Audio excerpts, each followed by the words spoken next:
5 weeks. That's how long it's been since I last posted. And I know some of you were starting to wonder if I had finally been consumed by one too many seinen protagonists spiral into despair. But I wasn't. But I do have an explanation, and honestly, it's a decent one, I think so myself. Reason 1, work. I run an information security for my company, and for the past 2 months I was neck deep in getting us through an ISO audit. If you know, you know. If you don't, trust me, it eats your evenings, your weekends and any illusion you had of free time. Reason 2, and this one's almost funnier, we have a heatwave. I live in Belgium. We get maybe 2 months of actual summer a year, and normal is a comfortable 25 degrees Celsius. This year we got over 32 degrees for weeks straight. No air conditioning in my house, nowhere to hide from it. The second I sat down to record, I was sweating on camera within the minute. And look, I have some pride left. I wasn't going to subject you to that. But here's the thing. I didn't just sit around melting, I kept reading. A lot.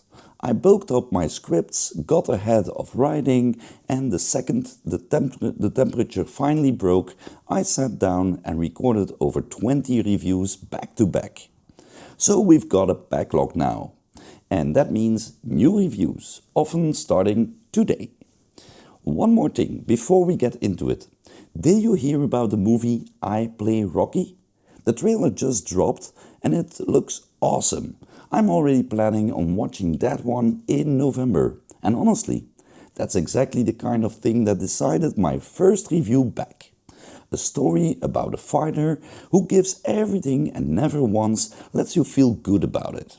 So for my first review, after my personal hiatus, I couldn't help myself. There is a manga that got a real funeral. Not a metaphor, not a marketing stunt. In 1970, Tokyo's biggest manga publisher held an actual memorial service inside its own headquarters. A portrait, incense, sutras, a Buddhist priest giving the deceased a posthumous name. For a character who never existed outside of ink on paper.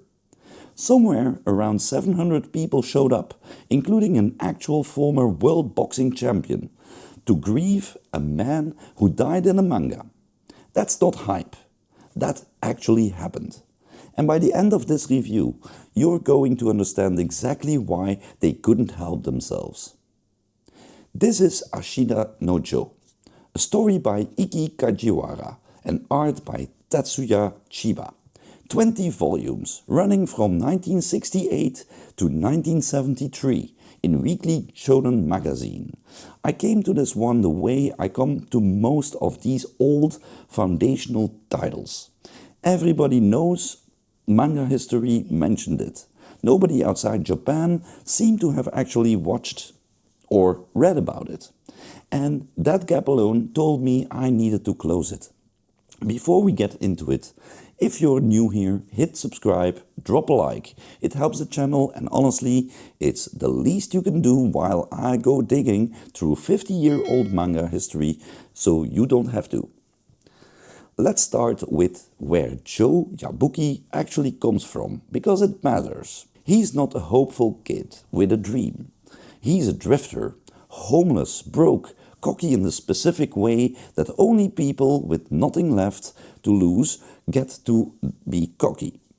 And he wanders into Tokyo's Sanya district, a real slum built for day laborers with no safety net and no future.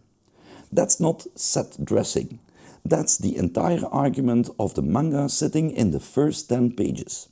He runs into Danpai Tange, a washed-up, alcoholic former boxing trainer who's basically given up on everything except cheap sake and a fading memory of relevance. Danpai sees something in Joe, not talent exactly, more like a specific kind of self-destructive energy that could, maybe, be pointed at something. That's the pitch of most boxing manga. Diamond in the rough, guided by a mentor, becomes a champion. Ashita no Joe takes that pitch and immediately starts poking holes in it. Joe gets thrown into juvenile detention almost right away. A street fight gone bad. And this is where the manga does something genuinely clever. Locked in a cell with nothing to do, Joe starts shadow boxing against a wall, teaching himself the fundamentals through sheer repetition and spite. By the time he gets out, he's not hopeful amateur. He's already halfway feral. The manga is telling you quietly in its first act, this isn't going to be a story about a man building himself up. It's going to be a story about a man discovering that he was already broken, and boxing is just the shape his breaking decided to take. Here's the genre convention I want to name directly, because it's the whole spine of this review. Sports manga sells you a promise. Work hard enough, and the work redeems you. Suffering has a payout. Take Hajime no Ippo, the genre's most famous modern heir. Ippo trains, Ippo suffers, and every ounce of that suffering eventually converts into confidence, respect, and wins. That's the deal the genre usually offers you. Ashita no Joe takes that exact promise and looks it dead in the eye and says, not for you. Joe doesn't train to get better. Joe trains because fighting is the only language he has left that anyone respects. Every gain he makes in the ring costs him something real. His body, his relationships, eventually his ability to see a future past the next fight. And the manga never once pretends otherwise. The rivalry with Toru Rikiishi is where this stops, being subtext, and becomes the actual plot. Rikiishi is everything Joe isn't. He's disciplined, tactical, from the same detention background but processed it into precision instead of chaos.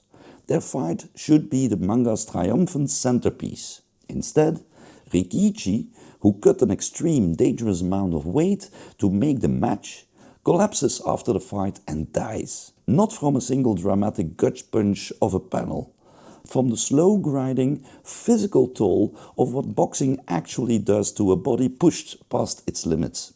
I need to be specific about why Rikiishi's death matters beyond shock value, because it's the hinge the entire back half of the manga turns on.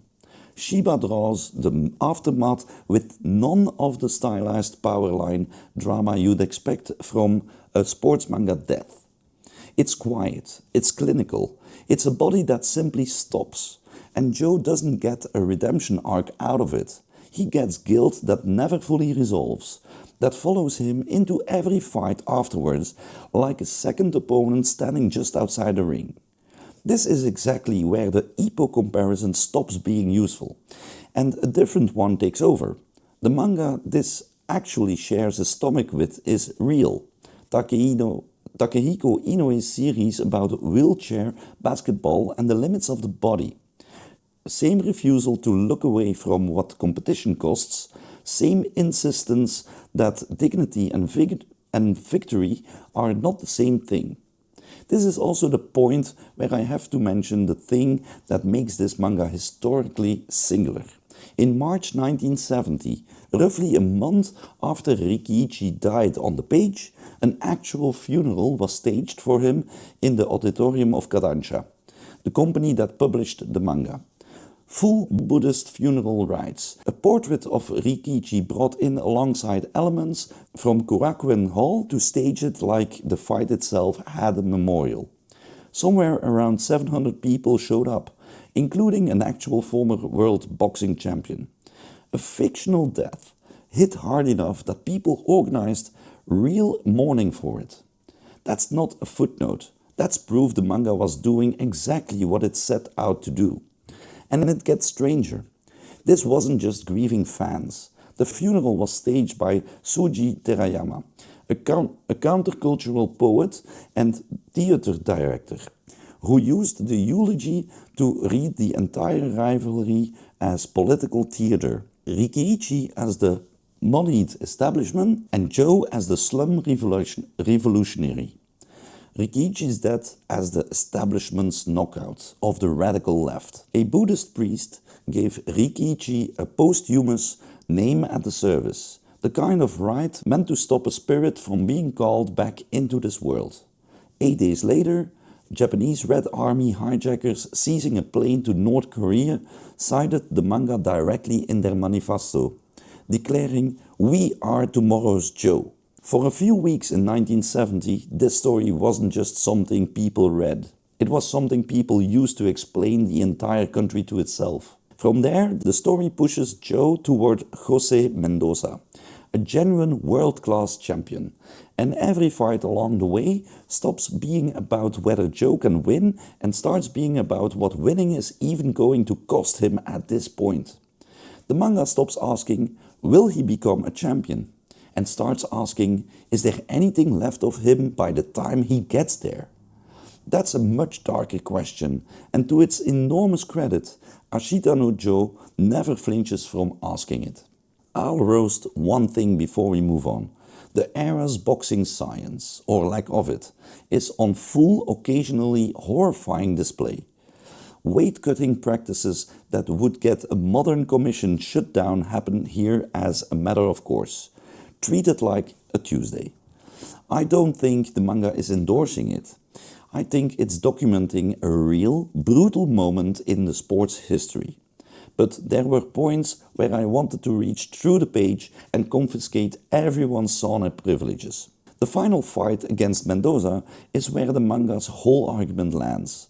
I'm not going to describe the ending panel by panel, some things you have to see cold, but I'll tell you the shape of it.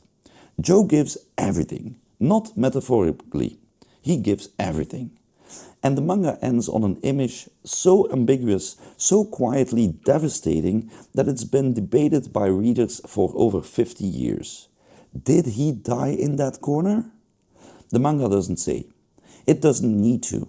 Whether he lived or not, the manga had already told you, chapters ago, exactly what this fight was going to take from him. That's the central statement of Ashita no Joe. As far as I can tell, ambition and self-destruction aren't opposites in this story. They're the same motion, wearing different gloves. Reading this is like watching a slow-motion collapse you already know is coming and can't do anything about. It's not exhausting the way a horror manga is exhausting. There's no dread that builds, no jump scare rhythm. It's more like watching sand run out of an hourglass you weren't told had a limited amount in it. By the midpoint, I'd stopped hoping Joe would win, in any conventional sense, and I started just hoping the manga would be honest with me about what winning was going to cost. It was. And every single time. That's rarer than it should be. There's also a specific low-grade sadness that sits underneath every single chapter, even the ones where nothing bad is technically happening. You're never allowed to fully relax into victory, because the manga has already trained you, by volume 5 or 6, to treat every good moment as a loan that's going to come due. I don't think I laughed once while reading this. I don't think it wanted me to. What it wanted, and what it got out of me, was closer to respect, mixed with a kind of quiet dread about where every single character was ultimately headed. Joe Yabuki is a genuinely difficult protagonist to root for in the traditional sense. And that's the point. He's reckless, he's arrogant, and for long stretches he seems almost allergic to his own survival instinct. What makes him work is that the manga never asks you to admire his choices. It asks you to understand the specific hunger driving them. He's not fighting for glory. He's fighting because it's the only place left where his existence gets acknowledged. Watch how he treats every victory like it barely happened, and every near loss like it's the only honest thing that occurred all week. That's not bad writing. That's a very deliberate, very bleak character thesis. I want to be specific about the moment that actually surprised me. It's not a big fight. It's a small, quiet scene where Joe deflects real concern from someone who cares about him with a joke that lands like a slam door. That's the whole character in one panel. He can survive punches from professional boxers, but he cannot survive being cared for. The manga knows that's the actual wound, and it never lets him fully heal from it. Danpei Tange is the more quietly tragic figure of the two leads. He's not a wise mentor doling out with life lessons. He's a broken man using Joe as a second chance he probably doesn't deserve and definitely can't fully control.